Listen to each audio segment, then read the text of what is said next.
আজ 90% মুসলমানের পবিত্র এই দেশে।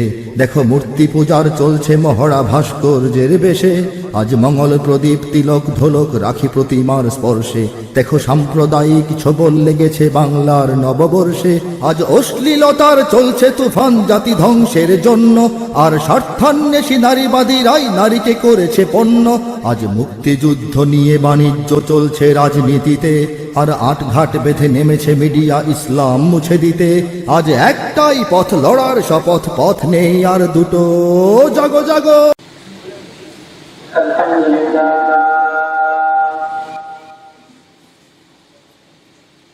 আলহামদুলিল্লাহ নাহমাদুহু ওয়া নাস্তাঈনুহু ওয়া নাস্তাগফিরুহ ওয়া নাউযু বিল্লাহি মিন শুরুরি আনফুসিনা ওয়া মিন সাইয়্যাতি আ'মালিনা। মান ইয়াহদিহিল্লাহু ফালা মুদিল্লা লাহু ওয়া মান يضلله فلا هادي له. ونشهد أن سيدنا وسندنا وحبيبنا وحبيب ربنا وطبيبنا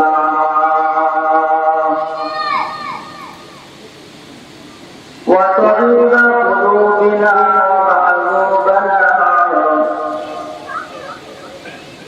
ومعشوقنا مولانا محمدا عبده ورسوله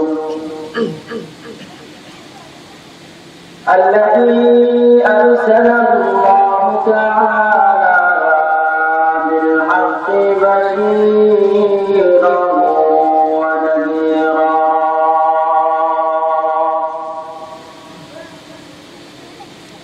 وداعيا إلى الله بإذنه وسراجا منيرا.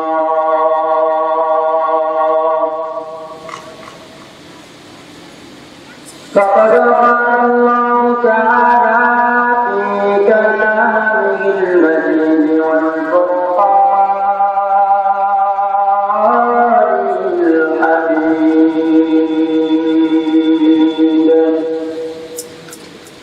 সকলের মহব্বতের সহিত জবান ছেড়ে কণ্ঠ মিলাইয়া বলেন আউযু বিল্লাহি মিনাশ শাইতানির রাজীম.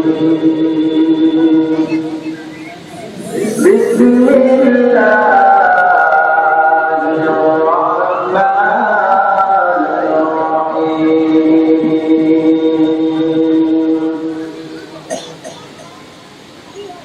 ইয়া আইয়ুহাল্লাযীনা আমানু ইসবিরু ওয়া সাবিরু ওয়া রাবিতু ওয়াত্তাকুল্লাহ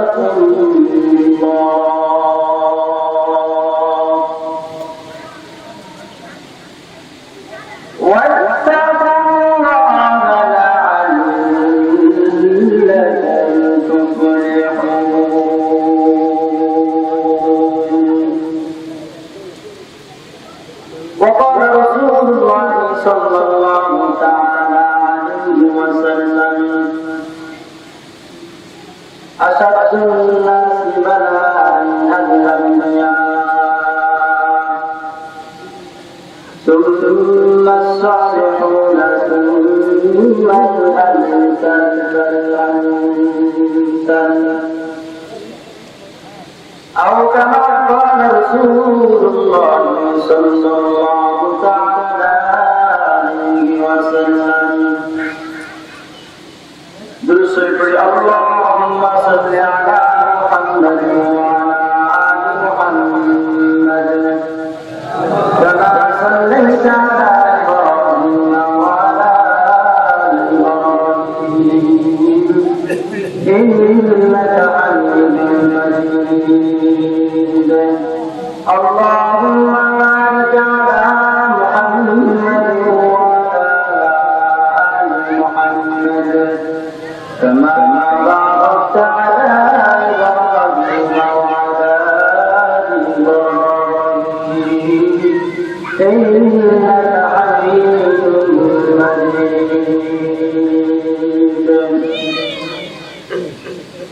दुर्दशाहीन तेरे पतलू को दिया कर दिया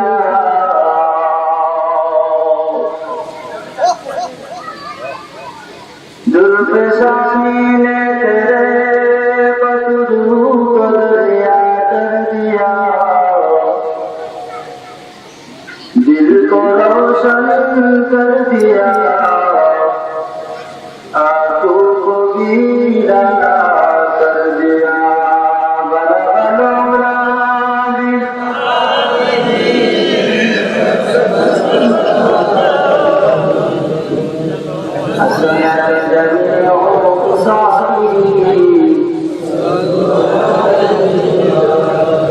मैं आशिक मौला हूँ मगर अश्क निराला मैं आशिक मौला हूँ मगर अश्क निराला ए जुमला जहाँ दिन की तजल्ली से उजाला ए जुमला जहाँ दिन की तजल्ली से उजाला अरे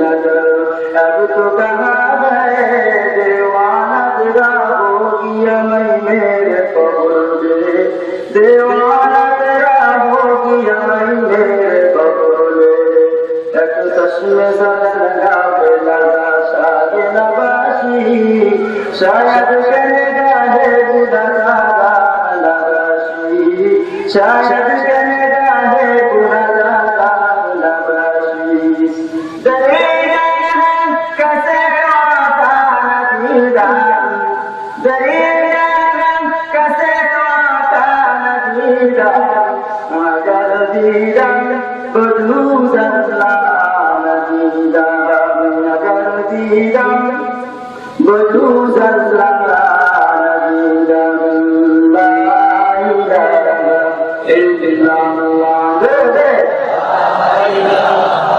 इल्लल्लाह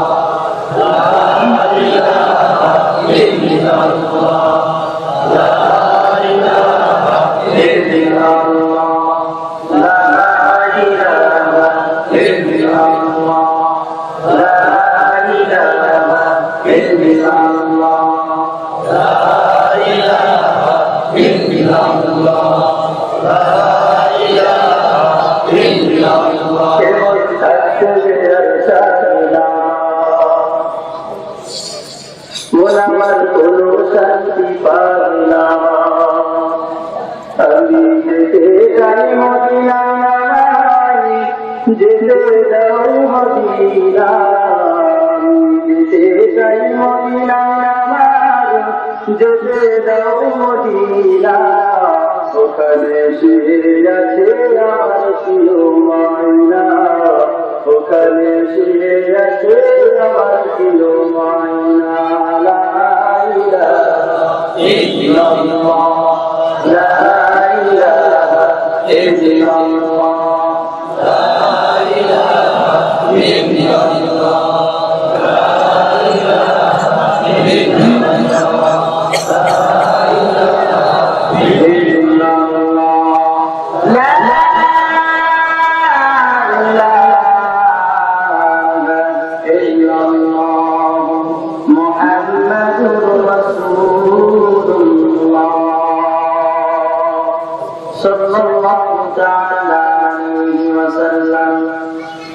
سبحانك لا علم لنا إلا ما علمتنا إنك أنت العليم الحكيم سبحان الله وبحمده سبحان الله العظيم لا إله إلا الله الحليم الكريم سبحان الله رب العرش العظيم رب زدنا علما ويسر ولا تعسر وتمم علينا بالخير رب اشرح لي صدري ويسر لي أمري واحلل عقدة من لساني يفقهوا قولي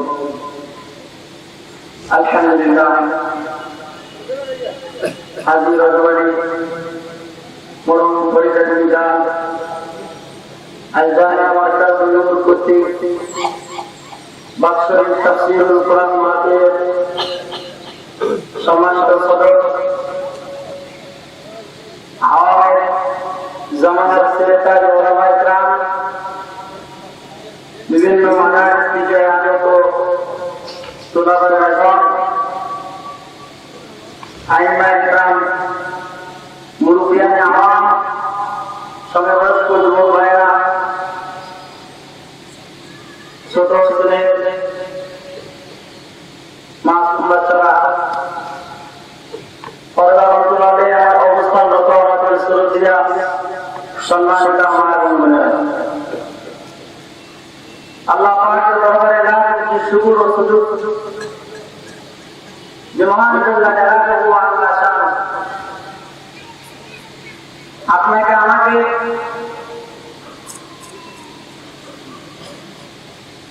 বর্তমান সময়ে যেখানে গুনাহের প্রতিযোগিতা চলতেছে, সর্বপ্রকারের গুনাহের মজলিস থেকে হেফাজত করে কোরআনের মাহফিল, উলামায়ে কেরামের মজলিস, গুনাহ মাফের মজলিস, জান্নাতের বাগানে আল্লাহ পাক আপনাকে আমাকে আসা বসা কোরআন হাদিস থেকে কিছু পড়ার শোনার তৌফিক এনায়েত করতেন। এজন্য আমাদের অন্তঃস্থল থেকে গভীর শ্রদ্ধা সহিত কণ্ঠে আমাদের মুনিবের দরবারে আমরা শুকরিয়া আদায় করে বলি আলহামদুলিল্লাহ।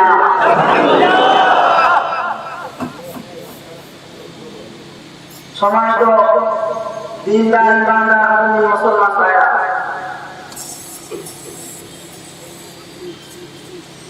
পৃথিবীর শুরু থেকে অদ্যাবধি জামাত পর্যন্ত মানুষের চারিত্রিক উন্নতির জন্য পৃথিবীর বড় বড় দার্শনিক, ঐতিহাসিকগণ, বুদ্ধিজীবীগণ, রাজনীতিবিদগণ সমাজের সেই ছোট্ট মানুষকে নিয়ে গ্রাম থেকে গ্রামের পাড়া থেকে নিয়ে রাজধানী পর্যন্ত যত জড়তায় যত লেভেলের মানুষ আছে, সমস্ত মানুষের একটা চেষ্টা, একটা মেহনত, মানুষের আখলাকের উন্নতি, মানুষের চারিত্রিক উন্নতি কিভাবে হয়, কোন পন্থায় হয়। এজন্য মানুষ চালু করেছে শিক্ষা ব্যবস্থা। একটা হল জাগতিক শিক্ষা। জাগতিক শিক্ষার ভিতরে মানুষের চারিত্রিক উন্নতির জন্য জাগতিক বিদ্যাবিদ্যারা তারা বিভিন্ন শ্রেণী বিভক্ত করে দিয়েছে। কারিগরি শিক্ষা, প্রাইমারি শিক্ষা, হাই স্কুলের শিক্ষা, কলেজ ইউনিভার্সিটির শিক্ষা, ডিপ্লোমার শিক্ষা, বিভিন্ন শিক্ষার মাধ্যমে মানুষের চারিত্রিক উন্নতির এক প্রয়াস পৃথিবীর শুরু থেকে এই পর্যন্ত অগ্রগতি চলে আসছে। শুধু বিদ্যাপীঠের জন্য নয়, স্বয়ং মানুষের আখলাক চরিত্র সুন্দরের সর্বদার শীর্ষ স্থানে পৌঁছানোর জন্য এই মানুষের সৃষ্টিকর্তা সাত আসমান আর জমিনের মালিক আল্লাহ রাব্বুল আলামিন এক প্রকারের শিক্ষার ব্যবস্থা করেছেন। সেই শিক্ষার নাম হলো ধর্মীয় শিক্ষা। কোন শিক্ষা? সবাই কোন শিক্ষা? শিক্ষার ধারা একটা জাগতিক শিক্ষা, একটা ধর্মীয় শিক্ষা তথা কোরআনের শিক্ষা। পৃথিবীর শুরু থেকে এক পর্যন্ত দুইটা শিক্ষার ইতিহাস ঘাটে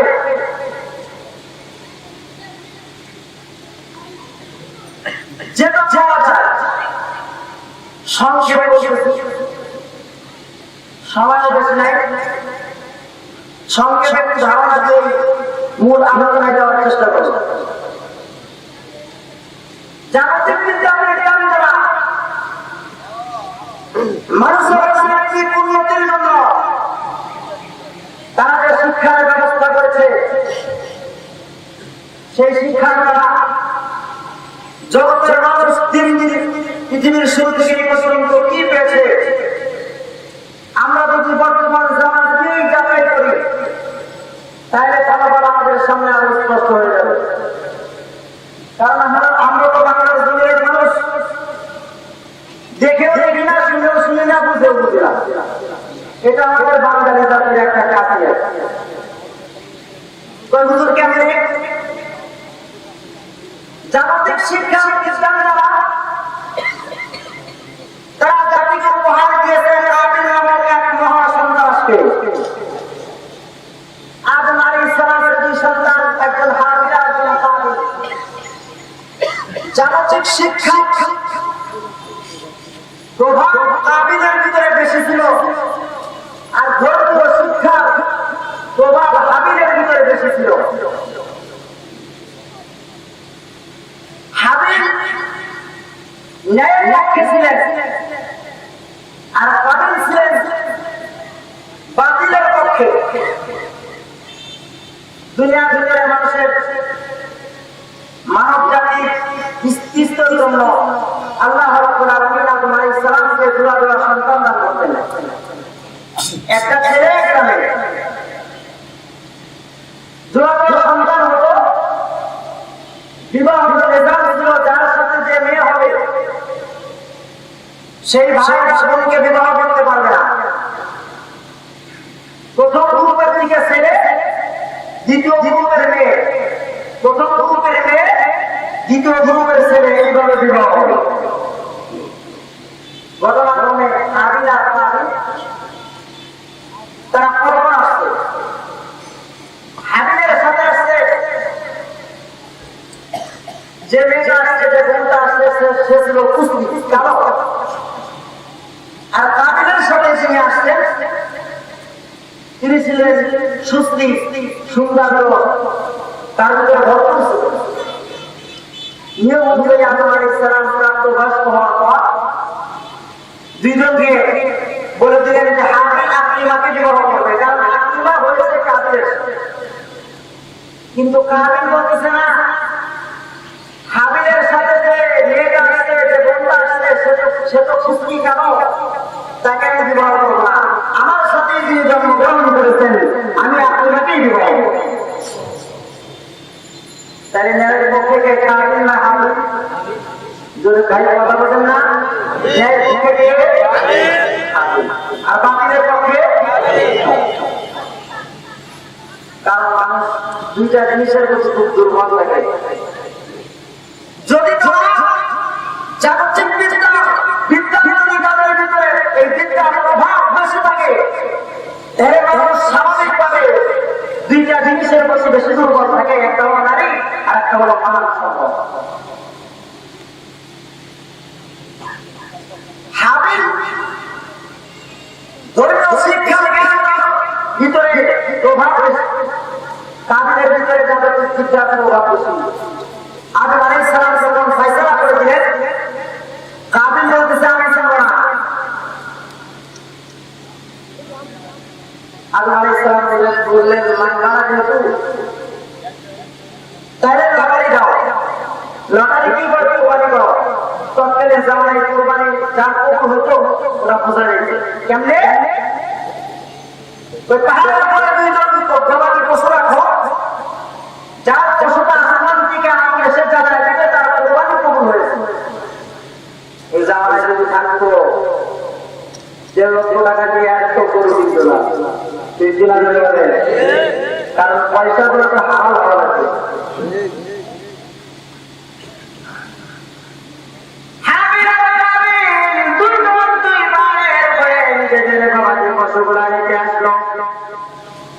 আমার মুসলমান ভাইরা, হাবিল পক্ষে ছিলেন, এই জন্য আকাশ থেকে আগুন এসে হাবিলের জানাকে জানা পুরা শেষ করে দিল। পূজা কেন হাবিলের কুরবানি কবুল হয়ে গেছে। দেখা ফাতেমাকে একমাত্র বিবাহ করবে হাবিব। কিন্তু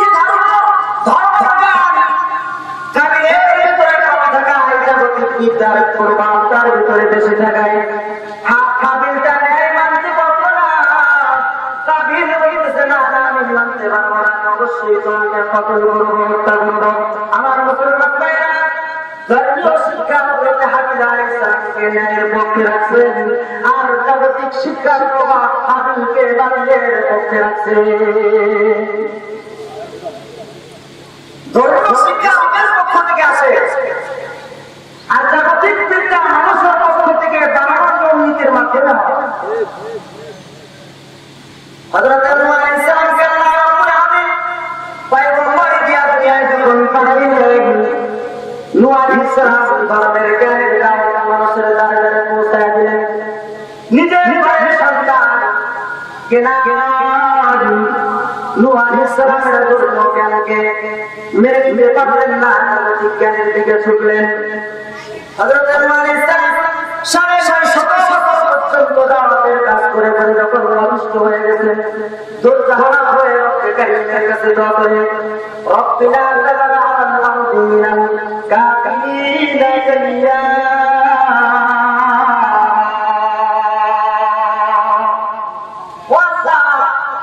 এই ধর্মীয় জ্ঞান যারা অবলম্বন করে নাই, সেই সমস্ত কাফেরদেরকে আপনি একেবারে ছাড়বেন না। শুধু তাদেরকে নয়, বরং তাদের বাড়ির মাসুদ্দা পর্যন্ত আপনি ধ্বংস করে দেবেন।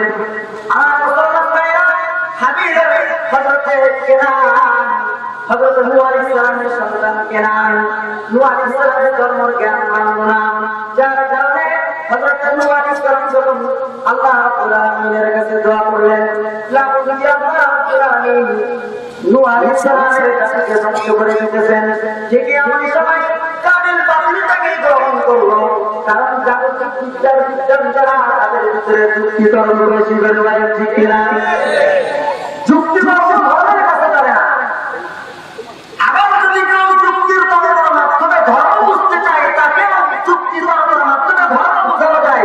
কিন্তু যুক্তি তর্কের দ্বারা ধর্ম বুঝতে চাইলে আবু জেহেল হওয়া লাগে, একবার সাইবা হওয়া লাগে, আবু বকর হওয়া যায় না, ঠিক কিনা?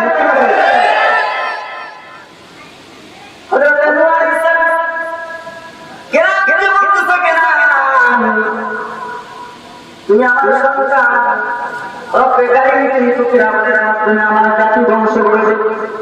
তুমি আমার নৌকার ভিতরে আছো, কিন্তু কেনান বাবাকে জবাব দেয়, বাবা ওই দেখো পাহাড় দেখে যায়, যুক্তি তর্ক শুরু করে দিল। পাহাড়ের উপরে যদি আমি উঠি, ইয়াতের পানি পাহাড়ের উপর পর্যন্ত উঠতে পারবে না গো বাবা। ও বাবা, আপনি আপনার নৌকা নিয়ে চলে যান, ওই পাহাড়ের কাছে আমি যাবো, পাহাড় আমাকে আশ্রয় দিবে। যুক্তি দেওয়া শুরু করলো কেনান।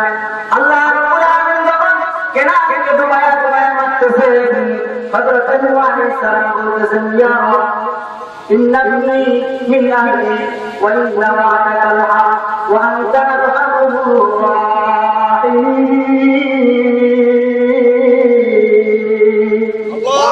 আল্লাহ, ওই দেখো আমার সন্তান কিনান, বেশি থাকার কারণে যুক্তির মাধ্যমে পাহাড়ের কাছে গেছে। আল্লাহ, আপনি তো ওয়াদা করেছেন আমার পরিবারভুক্ত যারা হবে তাদেরকে আপনি বাঁচায় দিবেন।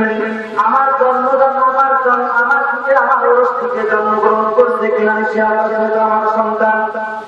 ও আল্লাহ, আমার ওয়াদা করে আপনি আমার সন্তানকে আমাকে উপায় উঠায় দেন, বাঁচায় দেন।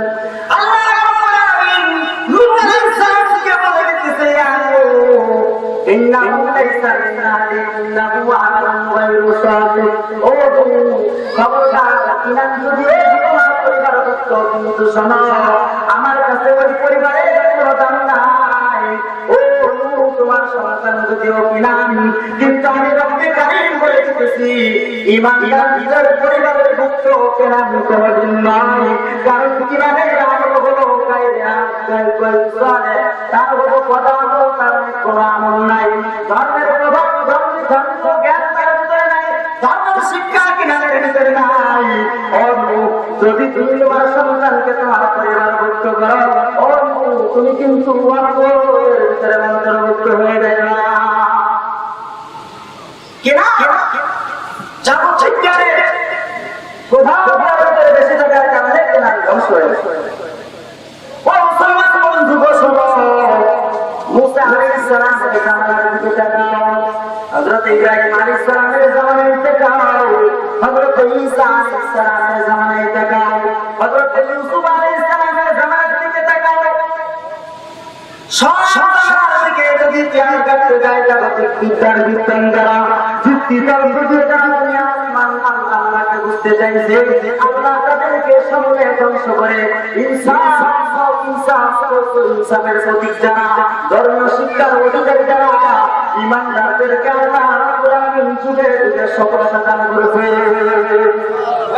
সবাই হুজুর বুঝে আসে না? বর্তমান জামানার দিকে তাকাও, ও মুসলমান বন্ধুগণ শোনো, বর্তমান জামানার জাগতিক বিজ্ঞানীরা তোমার আমাকে কি উপহার দিতে দেখো। তোমার আমাকে উপহার দিতে ফেরানি হত্যা, তোমার আমার উপহার দিয়েছে হত্যা, তোমার আমার উপহার দিতে খালিদার হত্যা, ঠিক কিনা? জাগতিক শিক্ষার আপনাকে আমাকে বর্তমান সময়ে উপহার দিতেছে সন্ত্রাস। যদি বলেন কেমন করে দেখেন, শিক্ষার দিকে তাকাও, পেপার পত্রিকার দিকে তাকাও, খোদার কসম করে বলতেছি রাসূলের দয়া প্রতি মাসে মাসে দেখা যায়। কিন্তু ধর্মীয় শিক্ষা দ্বারা এরকম প্রতিষ্ঠানের সাথে ওয়াক্ফের মহারাজের শুনলেছি, কেমন ধর্মীয় শিক্ষার জন্য কিছু ওয়াক্ফ আছে, লাইতে তা আসলে কিছু আছে এত বড় বছরে একবার বের হয়, পুরা মহল্লায় মহল্লায় বাড়ির ভিতরে গেটের ভিতরে ঢুকে যায়। ধার্মিক যারা কি অস্ত্র জানেন? গরু জবাই করা অস্ত্র। এটা অস্ত্র না? এই না আপনার নাকি এটা অস্ত্র না? এই অস্ত্রটা ধার্মিক ধর্মের প্রভাব তাদের ভিতরে বেশি। আল্লাহর কসম, এটা নিজের সন্তান করার জন্য নিজের উপার্জন করে অস্ত্র থাকা জাগতিক বিদ্যার বিজ্ঞানীরা অস্ত্র থাকা সন্তানের করে রাজপথ করে রাস্তায় সাধারণ মানুষদেরকে ঠেকায়, যেমন টাকা পয়সা নিজেদের পকেটে নেয়। আল্লাহর কসম, ধর্মীয় প্রতিষ্ঠান থেকে যে সমস্ত অস্ত্র বছরে একবার করে মানুষের বাড়িতে বাড়িতে গেটের ভিতরে ভিতরে ঢুকে, যারা নিজেরা নিজেদের পকেটের মানুষকে ঠকায়, তাকে টাকা নিজেদের পকেটে ঢুকানোর জন্য নয়, বরং আমাদের জনগণের উপকারার্থে, জনগণের 1 লক্ষ টাকা বাঁচাইতে, 1.5 লক্ষ টাকা বাঁচাইতে, 2 লক্ষ টাকার কোরবানির পশু সহি সুন্দর রূপে জবাই করার কাজে এই ছেলেগুলা নিয়োগ হতে পারে। জাগতিক বিদ্যার বিজ্ঞান যারা যারা তোমাকে আমাকে উপহার দিচ্ছে মুসলমান, বড় নেককার কাজ, 100টা দর্শনের সেঞ্চুরি করিয়া মিষ্টি দিয়া উল্লাস করার ইতিহাস জাগতিক বিদ্যার বিজ্ঞানরা তোমার আমাদের শিক্ষা দিছে, তোমাকে আমাকে উপহার দিছে। কিন্তু মুসলমান বস্তু শোনো, জাগতিক বিদ্যার বিজ্ঞানীরা যারা দিতে পারে নাই পৃথিবীর শুরু লগ্ন থেকে আখেরি জামানার নবী সর্বশেষ নবী মুহাম্মদ রাসূলুল্লাহ সাল্লাল্লাহু আলাইহি ওয়াসাল্লাম জগতের ভিতরে এসে দাঁড়ালো, জ্ঞান মানুষের ভিতরে ঢোকানোর কারণে দুনিয়ার ভিতরে জন্ম দিয়ে গেছেন। হযরত আবু বকরের মতো উদারতার অধিকারী একজন খলিফা আমি পাইছি, হযরত উসমানের মতো দানবীর দুনিয়া আমি পাইছি, হযরত আলীর মতো সিপাহী সালাতের দুনিয়া আমি পাইছি। বলো ঠিক কিনা? দুনিয়া দুনিয়া দুনিয়া দুনিয়া কি আদালত में तेरा नाम रहेगा, सालू तेरे नाम से इस्लाम रहेगा, दुनिया की शुजाअत पे तेरा नाम रहेगा, आली तेरे नाम से इस्लाम रहेगा, दुनिया की सखावत पे तेरा नाम रहेगा, सिद्दीक तेरे नाम से इस्लाम रहेगा, सिद्दीक तेरे नाम से इस्लाम रहेगा। क्यों सिद्दीक? এজন্য জাগতিক মানুষের জাগতিক উন্নতির শেষ সফলতার শীর্ষে পৌঁছানোর জন্য দুইটা শিক্ষার ব্যবস্থা, একটা মানুষকে সফলতা দান করছেন, আর একটা মানুষকে বিফলতা দান করছে। বিফলতা যেটা দান করছে তার নাম হলো জাগতিক বিদ্যা। কিন্তু ধার্মিক বিদ্যা সফলতা দেখেও বর্তমান বাঙালির ছেলে কাঁচিয়া দেখেও দেখে না, শুনেও শুনে না। এমনকি জাগতিক বিদ্যার বর্তমান সময়ের সবথেকে আলোড়ন সৃষ্টিকারী কথা, আলোড়ন সৃষ্টিকারী ইতিহাস, আয়াতের মতো জঙ্গিবাদ, উগ্রবাদ, সন্ত্রাসবাদকে আমাকে উপহার দিয়েছে। অথচ ধার্মিক শিক্ষার শিক্ষাঙ্গন সেই জাগতিক শিক্ষার উপহারটা মাথায় একটা উপবাদের চৌকাঠ দিয়ে ঘুরে বেড়াইতেছে। আজ পর্যন্ত জাগতিক বিদ্যার বৃত্তান্তে আমরা মাথায় নেমে ময়দানে নেমে তার কোনো প্রতিবাদ জানাই নাই। ঠিক কিনা বলে তোমরা আমাদের উপহার দিয়ে সায়েন্স তোমরা, কিন্তু এর তুলনায় আমাদের ওলামা একরাম আমরাই করে নিয়ে বেড়েছি। কিন্তু আমরা ধর্মীয় শিক্ষা আমাদেরকে ব্যাপক করে নাই। ধর্মীয় শিক্ষা আমাদেরকে ইনসাফওয়ালা বানাইছে, আদবওয়ালা বানাইছে। যদি না বলতো খোদার কথম, তোমাদের মাথা ঘরে থাকতো না, জমিয়ে থাকতো। সেই ধর্মীয় শিক্ষা আপনাদের সামনে বলেছি। ধর্মের বহু শিক্ষা শিক্ষার একটা আয়াত আপনাদের সামনে আসতে পারছে, যে আয়াতের দ্বারা আমরা জগতের মানুষের স্বাধীনতার শীর্ষ স্থান তাদের হাতে বুঝায়। আল্লাহ রাব্বুল আলামিন বলেন, ইয়া আইয়ুহাল্লাযীনা আমানু ইসবিরু ওয়া সাবিরু ওয়া রাবিতু ওয়াত্তাকুল্লাহ লাআল্লাকুম তুফলিহুন। ধর্মীয় শিক্ষা, এই শিক্ষার ব্যবস্থাকারীকে আন্দোলনকে আল্লাহ রাব্বুল আলামিন আপনাকে আমাকে আদেশ করতেছেন, যাদের ভিতরে ধর্মীয় জ্ঞানের প্রভাব বেশি তোমরা শোনো। ইসবিরু ওয়া সাবিরু ওয়া তোমরা ধৈর্য ধরো। আবার বলতেছে তোমরা ধৈর্য ধরার মতো ধরো। পরাবিতু আর জাগতিক বিদ্যাবিজ্ঞানীরা তাদের প্রতিবাদ যখন তোমরা করতে পারবে না, যখন তোমরা প্রতিবাদ করবা, যখন তোমরা সহ্য করতে না পারবা, তখন তোমরা মাথায় কান ছাড়াবে, ঘোড়া কান শক্ত করে দেবে, তাদের প্রতিবাদের জন্য করে ফেলো।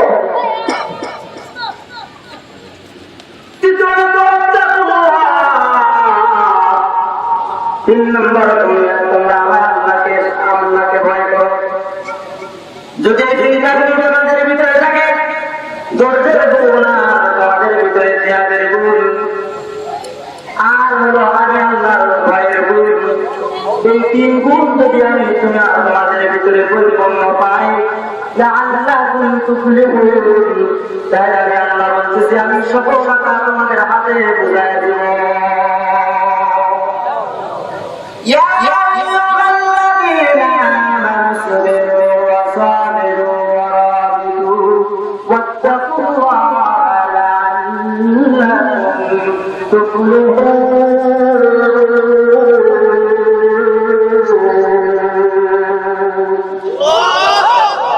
সফলতার চাবি আমি তোমাকে আগে বুঝাই দেব। এক নম্বর ধরতে দেব,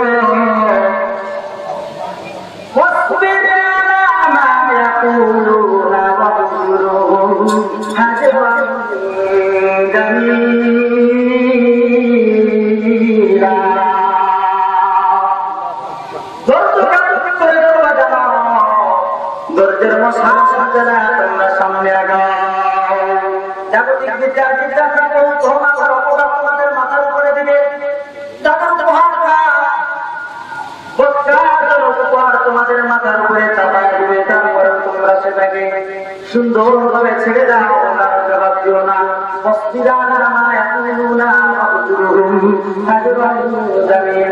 তাদের পক্ষ থেকে অপবাদের কথার সময় তোমরা চুপ থাকবে।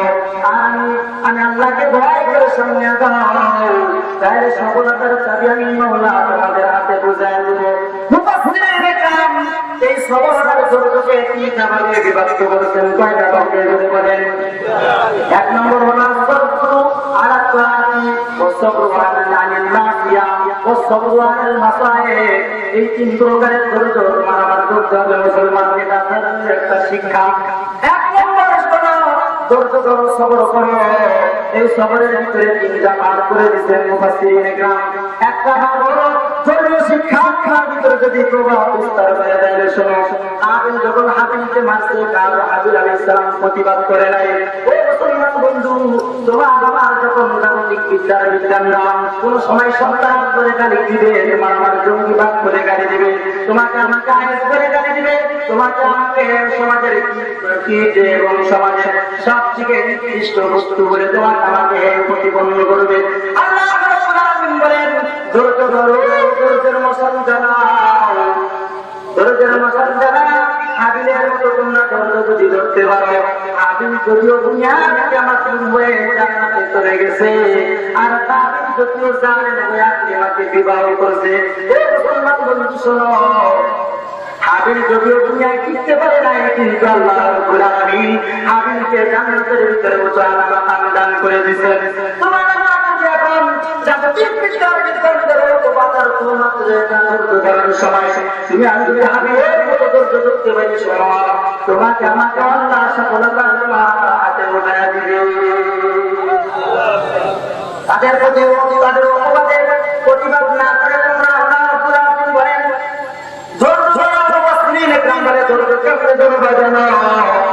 হাবিলের মতো ইবাদতের ভিতরে মন লাগানো। নামাজ আগে 2 রাকাত করতে 2 মিনিট সময় লাগতো, এখন তোমরা 2 রাকাত নামাজকে 4 মিনিট সময় লাগাও। ইবাদতের ভিতরে তোমরা ধৈর্য ধরো, ইবাদত স্থিরভাবে তোমরা আদায় করো। আল্লাযীনা হুম ফী সালাতিহিম খাশিউন।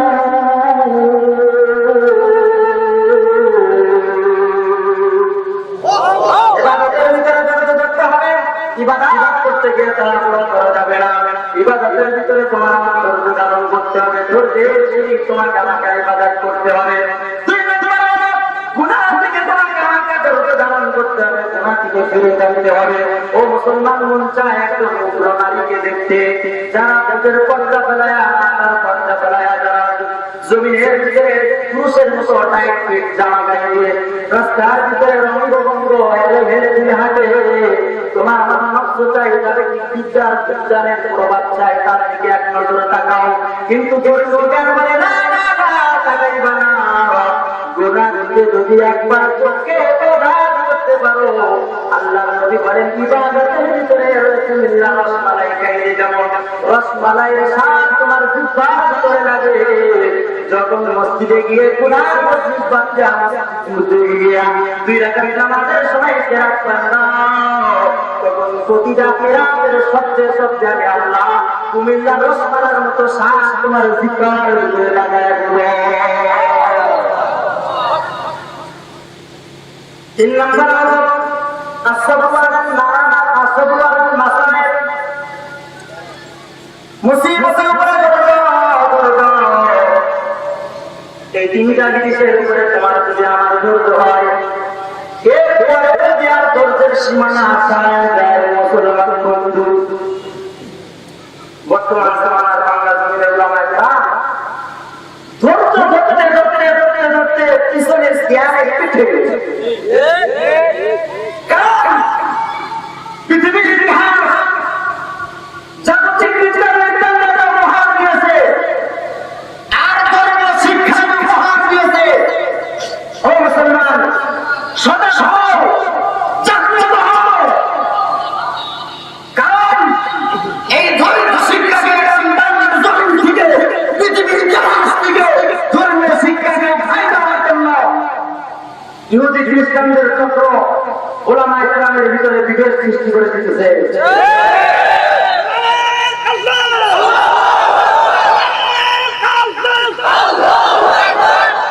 এই জন্য সাবধান হও, সময় আছে বাকি নাই।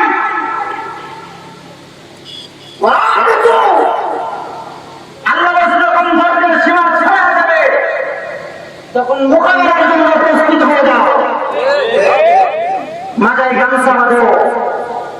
ইংরেজরা যখন ভারত উপমহাদেশ থেকে এই শিক্ষাকে উঠাই দেওয়ার জন্য প্রাথমিক চেষ্টা করেছিল মসজিদ মাদ্রাসায় কাবা লাগানো, তারা দেখছে যে তাদের সমাজ দিন দিন ঘুরে গেছে। ইংরেজ শাসকের বুদ্ধিজীবীরা বলল কিভাবে এই শিক্ষাকে বন্ধ করা যায়, বলে উলামায়ে কেরামকে কতল করো। করছেও না। সফলতা কি হয়েছে? সফলতা কি হয়েছে?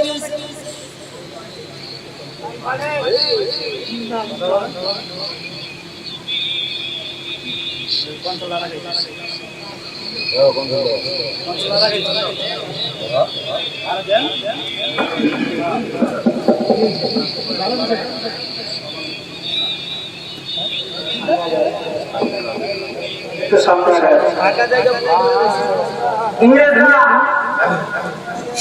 এই ধরনের শিক্ষাকে পৃথিবীর বুক থেকে উঠাই দেওয়ার জন্য জাগতিক বিচার বিচার প্রভাব দুনিয়ার ভিতরে বিস্তৃতির জন্য উলামায়ে কেরামকে এমন কোন গাছ ছিল না যে গাছের ভিতরে উলামায়ে কেরামের লাশ ঝোলে না। 60,000 আলেমকে প্রতিদিন তাদের ত্যাগ ছিল, রক্তের নেশা ছিল। উলামায়ে কেরামকে এই ধর্মীয় শিক্ষাকে সমাজ করার জন্য, শেষ করার জন্য ইংরেজরা উলামায়ে কেরামকে ফাঁসিতে ঝুলাইছে, গাছে ঝুলাইছে। কিন্তু ইতিহাস কি বলছে জানো? ইংরেজরা তোমাদের টাইম বেশি নাই, ভারত উপমহাদেশ ছেড়ে তোমরা লাল কুত্তার বাহিনী ইসরায়েলে চলে যাও।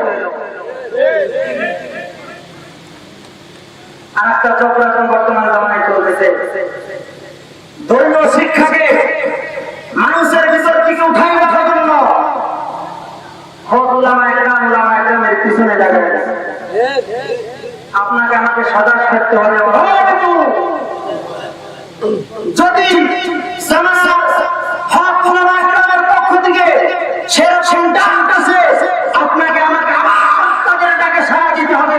যেমনি সাড়া দেওয়া উপমহাদেশ থেকে লাল কুত্তা বাহিনী ইসরায়েলের লাল কুত্তা বাহিনীকে খেলে।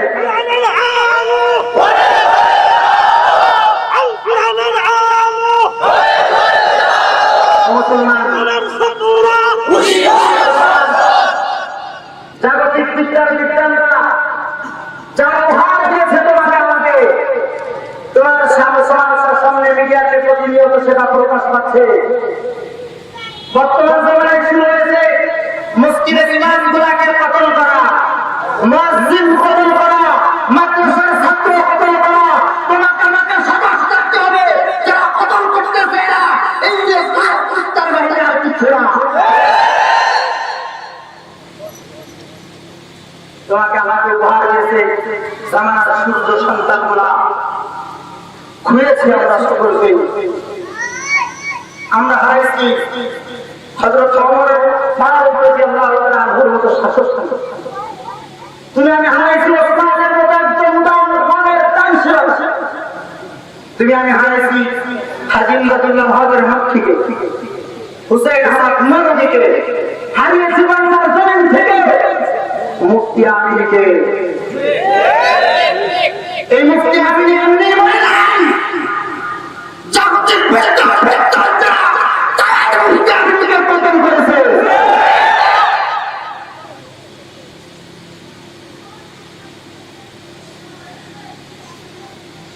আল্লাহ আমাদের সকলকে বুঝবার তৌফিক দান করেন। ধর্মীয় শিক্ষা তোমাকে আমাকে একটা জ্ঞান শিক্ষা দিতে, সেটা হলো সবর।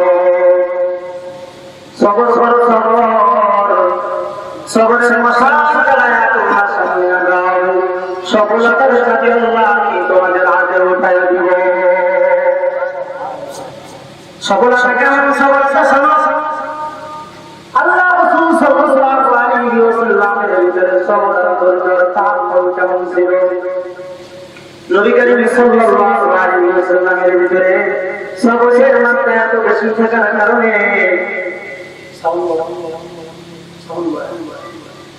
আল্লাহ রাসূলের ভিতরে সবরের গুণ বেশি থাকার কারণে নবীজিকে সব থেকে মর্যাদাবান মানুষ বানায় দিছে।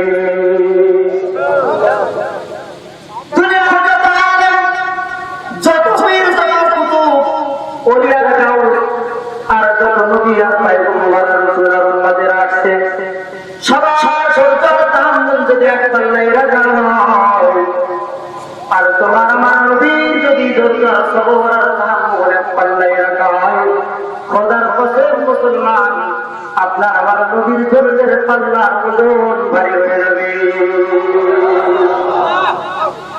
ধর্মের ভিতরে যার ভিতরে সবর বেশি তার মর্যাদা বেশি, সবার ভিতরে বেশি মর্যাদা তার বেশি। ইসলামের ভিতরে মাথা হলো চারটা, কয়টা ধরে বলেন?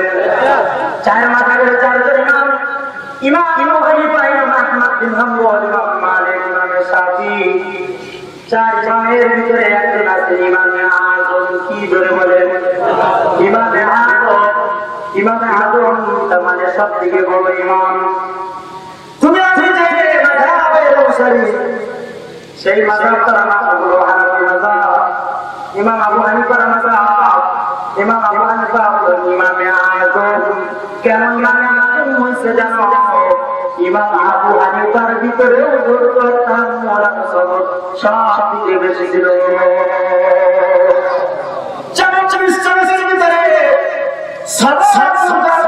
বেশি থাকার কারণে নবীর মর্যাদা সবথেকে বেশি। ইমামে আযম আবু হানিফার সবর তার সব ইমামের থেকে বেশি হওয়ার কারণে তিনি হলেন ইমামে আযম। ইমামে আযম আবু হানিফার সবর আর তার মূল পরীক্ষার জন্য একজন আগুন ইমামে আযমের দরবারে হাজির হয়ে গেছে। সেই ব্যক্তি যিনি সাত নামাজের উজু দিয়া ফজরের নামাজ পড়ছেন 40 বছর।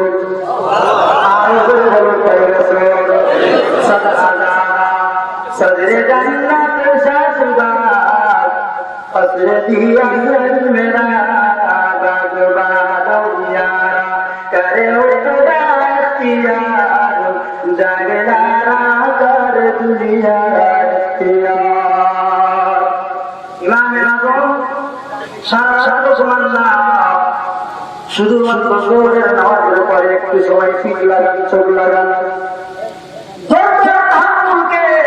পরীক্ষার জন্য একজন আগুন চুকেছে ইমামে আযমের দরজা নক করে বলতেছে, ইমাম একটা মাসালা জানার জন্য আসছি, আপনি কি বলবেন? সমাধান দিবেন নাকি? বলে বলো। ইমাম আযম মাসালাটা হলো এই বলে চেহারাকে তাকিয়ে সাথে সাথে বলতেছে, আমার তো মনে নাই, ভুলে গেছে। কিছুক্ষণ পরে আপনার মনে পড়বে, তখন আমার কাছ থেকে এসে জিজ্ঞাসা করে নেবেন। ইমামে আযম আবার দরজা নক করার পর ইমামে আযম আবু হানিফা দরজা লাগানোর সাথে সাথে ওই ব্যক্তি এসে আবার ইমামে আযমের দরজা নক করতেছে। ইমামে আযম দরজা খুলে বলতেছে, ভাই মাথায় কি মনে আসছে? বলে আমাদের আসছে। বলে বলো। ইমামে আযমের চেহারার দিকে তাকায় বলতেছে, হুজুর মাসালা তো মনে নাই। বসে যান যান, আবার যখন মনে পড়বে আপনি তখনই আমার কাছে আসবেন। ইমাম আযম যখন আবার গেট লাগায় মাথা লাগায় সামান্য একটু চোখ বন্ধ করছেন, ঠিক ওই সময় আবার দরজায় নক করে বলতেছে, ওই না এবার মাসালা মনে পড়ছে, আপনি আমার সমাধান দিন। বলে কি বলতেছে? মানুষের পায়খানা এটা মিষ্টি নাকি?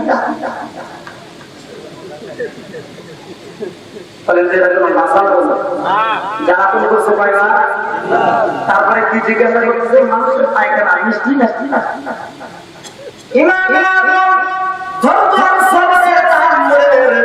পরীক্ষা দিতেছেন নবীর সামনে দাঁড়ায়। ইমামে আযম মানুষের পায়খানা যদি কাঁচা থাকে তাহলে মিষ্টি হবে, আর যদি শুকায় যায় তাহলে চিতা হবে। আগুন তো বলতেছে, হুজুর দেখলে কিছু মানুষের গেরাকে গেরা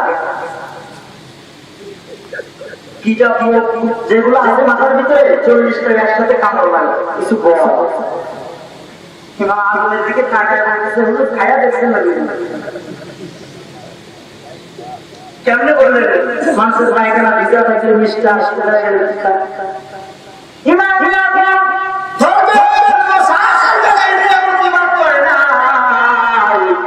আমার থাকতেও মেরা হয়ে যাবে কিন্তু ইমামে আজম এমনি ইমামে আজম হয় না ইমামে আজম যুক্তিপূর্ণ কথা দিয়া তাকে বিদায় করে দিছে ইমামে আজম বাবা খাই নাই মানুষের পায়খানা কিন্তু খাই নাই কই বুঝলেন কেমন মাসি একটা স্বভাব হলো মিষ্টি জিনিসের উপরে বসে মানুষের পায়খানা যখন কাটা থাকে তখন মাসি বসে বোঝা গেল কাঁচা থাকা অবস্থায় পায়খানাটা মিষ্টি আর যখন শুকায় যায় তখন কিন্তু পায়খানার আশেপাশেও মাসি ভরে না ইমামে আজম বলতে যাও বাবা বোঝা গেল শুকায় গেলে দিতে হয় যার কারণে মাসি আসে না এই জন্য ইমাম আবু হানিফা বর্তমান জমানায় এই দরিদ্র শিক্ষাকে মানুষের ভিতরে একটা দুষ্প্রতিক্রিয়া সৃষ্টি করার জন্য ইহুদি খ্রিস্টানদের দাদা শায়েখ আল-মাদানি বেশকে ইমাম আজম যিনি আমিশা ইসুবিয়া 40 বছর কদর করতেন ইমাম আজমের ভিতরে সমস্যা ছিল আজকে সেই ইমাম আজম আবু হানিফাকে মুশরিক বলে মানুষের ভিতরে একটা ধূম্রজাল সৃষ্টি করতেছে সাবধান হয়ে যাওয়ার সময় বেশি বাকি নাই পৃথিবীর ইতিহাস বলছে বাতিল অস্থায়ী হক স্থায়ী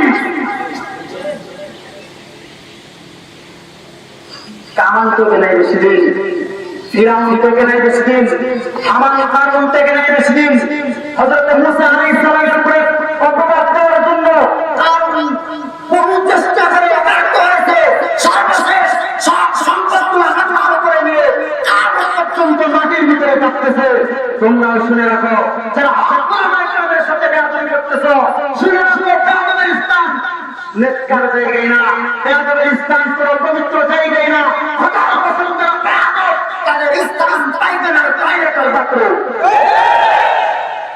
কয়দিন আগে কোরআনগিরি করছে একজন নায়ক সাহেব হক ওলামা একজনকে মুসলিম বলে ইমাম আবু হানিফাকে মুসলিম বলে ফতোয়া দেয় কয় মাযহাব মানা শিরক নাউযুবিল্লাহ লেকচার বাদ পে বাদ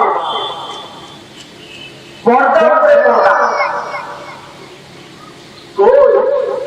কোথায় গেল হক ইসলামী হকের বিরোধিতা করবা মুতাযিলা করে তো শিয়া সরসো কামত পর্যন্ত দিদার করে খেলা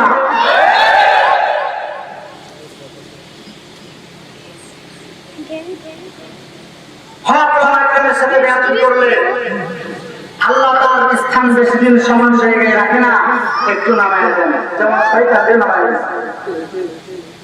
শয়তান আবেদ জাহিদ মুআল্লিমুল মালায়েকা ওলিউল্লাহ সাত আসমানে সাতটা নাম ফেলে ইবাদত করতে করতে বড় আনন্দিত হয়ে গেছে আলেম হয়ে গেছে জাহিদ হয়ে গেছে মুআল্লিমুল মালায়েকা ফেরেশতাদের সরদার হয়ে গেছে শিক্ষক হয়ে গেছে ওলিউল্লাহ আল্লাহ ওলি হয়ে গেছে কিন্তু হক ওলামারা হকের সাথে বেয়াদবি করার কারণে কিয়ামত পর্যন্ত রব্বে কারীমের লানতের মালা নিয়ে শয়তান মানুষের কাছে নিয়ে ঘুরতেছে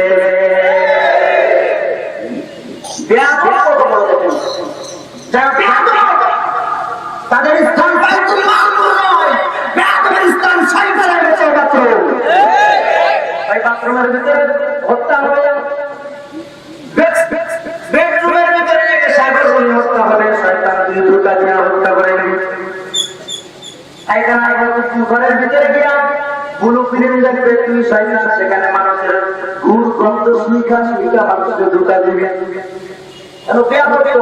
স্থান বাইতুল মামুর না আদম ওয়ালাদের স্থান বাইতুল মামুর যার কারণে আপনার ইসলামকে যখন আল্লাহ পাক সিজদা দিতে বললেন শয়তান বেয়াদবি শুরু করলো সিনা কান করে দাঁড়ায় এ মুসলমান বন্ধু শোনো তুমি পবিত্র শয়তানের মতো আনে হইতে পারো না হইতে পারো ওলিউল্লাহ হইতে পারো মুআল্লিমুল মালায়েকা হইতে পারো কিন্তু তোমার ভিতরে যদি বেয়াদবি থাকে শয়তানের মতো লানতের মালা কিয়ামত পর্যন্ত বাড়াই বলবে।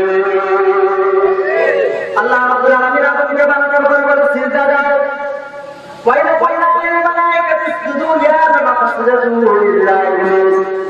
সব ফেরেশতাদেরকে আল্লাহ বলেন সিজদা দাও। আল্লাহ বলেন ফাসজাদাল মালায়েকাতু কুল্লুহুম মাজমাউন। সব ফেরেশতারা যখন সিজদা দিল ইল্লা ইবলিস আস্তাকবারা ওয়া কানা মিনাল কাফিরিন।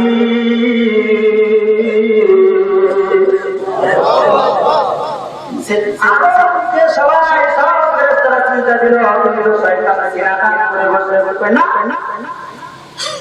সিনা কান করে বসে আছে। জাগতিক বিদ্যার প্রভাব বেশি। সিনা করে বেয়াদবি শুরু করলো। ইবলিস বলতেছে না আমি সিজদা দেব না। আল্লাহ রাব্বুল আলামিন বলেন ইয়া ইবলিস মা মানাকা তাসজুদা। ওই ইবলিস সিজদা দিতে কোন জিনিস তোমাকে বাধা দিল, কেন সিজদা দিলা না? ইবলিস এবার যুক্তিপূর্ণ জবাব দেয়। কিরানের মতো ইবলিস এবার জবাব দেওয়া শুরু করছে। আল্লাহকে প্রথম বেয়াদবি সিনা কান করে বসে আছে। দুই নম্বর বেয়াদবি আল্লাহ রাব্বুল আলামিনকে কি বলতেছে ক্বালা খায়রুম মিন খালাকতানি মিন নারিন ওয়া খালাকতাহু মিন তিন। ও আল্লাহ আমি আদম থেকে বড় জানি, কারণ আদমকে মাটি দিয়ে বানাইছেন, আমাকে আগুন দিয়ে বানাইছেন। আগুন তো উপরে থাকে, মাটি তো নিচে থাকে। আমি আদম থেকে বড় জানি। দ্বিতীয় বেয়াদবি শুরু হলো। দ্বিতীয় বেয়াদবি শুরু। বেয়াদবের স্থান কোথায় করে বলেন? আরো করে বলেন কোন জায়গায়? বেয়াদবের স্থান বাথরুম, নাপাক জায়গা। আল্লাহ রাব্বুল আলামিনের সামনে শয়তান বেয়াদবি করলো। আল্লাহ রাব্বুল আলামিন শয়তানকে বলছে সিজদা দিবে না, যুক্তি দিল। দ্বিতীয় কথা বলতেছে আল্লাহ আর থেকে হার কাছে কি করতে চাইতেছে? আগুনকে আপনি আমার সিজদা দিতে বলতেছেন, এরকম কথাগুলো আপনি ভেবে দেখছেন আপনি কি করতে চান? তাই বলে বলেন হ্যাঁ কাকে আমার আপনি ভেবে দেখছেন? আল্লাহ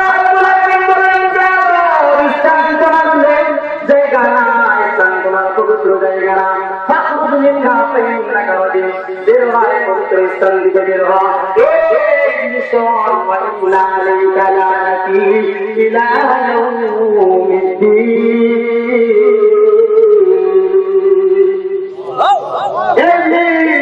এখন শুধু তাই নয়, পর্যন্ত তোর গলার ভিতরে চলে আসছিলাম। বাথরুমে ঘুরবি আর আদব বলা যারা পুরা পাইলাম, যারা আদব বলা যারা আদব বলা ফেরেশতাদের আল্লাহ রাব্বুল আলামিন বলেন আমার আসমান জমিনের ভিতরে তোমরা দায়িত্ব পালন করবা আর প্রতিদিন আমার বাইতুল মামুর ৭০,০০০ ফেরেশতা দোয়া করবা।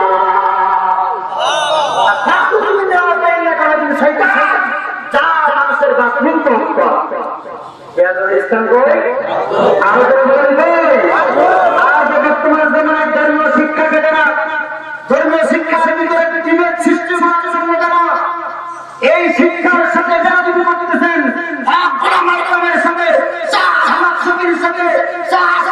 সাথে সাথে করতেছেন, আমি এই সবাই বেশিরভাগ কিনাই শয়তান যেমন বেয়াদবি করার কারণে বাইতুল মামুর থেকে মেহমান চলে আসছে, তোমাদের ইসলাম হকগুলো মেহমানের সাথে বেয়াদবি করার কারণে মুতাসিলাদের মতো শিয়াদের মতো তোমাদের ইসলাম নিচে নেমে যাবে। কাজগুলো হবে না, সঠিক জায়গা না, নেক জায়গা না, দেবেন ঠিক কিনা?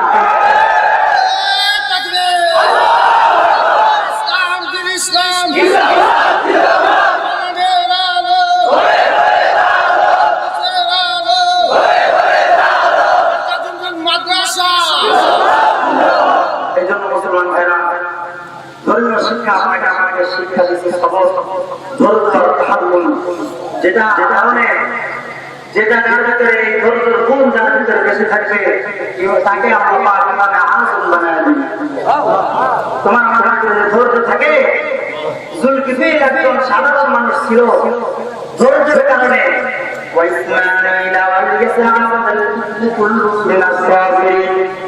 ধৈর্য চুলকিপিলের ভিতরে থাকার কারণে আল্লাহ রাব্বুল আলামিন ইসমাঈল, ইদ্রিস আর চুলকিপিল প্রত্যেকেই সবরকারী। মুফাসসিরিন একরাম চুলকিপিলকে ইখতিলাফ করছেন, কেউ বলছেন তিনি নবী ছিলেন, কেউ বলছেন না সত্য মসিহ একজন বান্দা ছিলেন। তাফসীর ইবনে কাসিরের ভিতরে আল্লাহ ইবনে কাসির বলেন দুইজন নবীর সাথে তার নাম উল্লেখ করা থেকে বোঝা যায় তিনি একজন নবী। কিন্তু অন্যান্য মুফাসসিরিন একরাম বলেন যে না, উনি নবী না, একজন ওয়াদা রক্ষাকারী। ওনার ভিতরে সবরের গুণ থাকার কারণে আল্লাহ পাক ওনাকে নবী বানিয়ে দিয়েছে। যেটা আল্লামা শফি রহমাতুল্লাহ আলাইহি আয়াতুল কোরআনের ভিতরে লিখেন যে ধৈর্যের গুণ চুলকিপিলের ভিতরে থাকার কারণে আল্লাহ পাক চুলকিপিলকে ধৈর্যের কারণে নবীদের মর্যাদা দান করেছেন।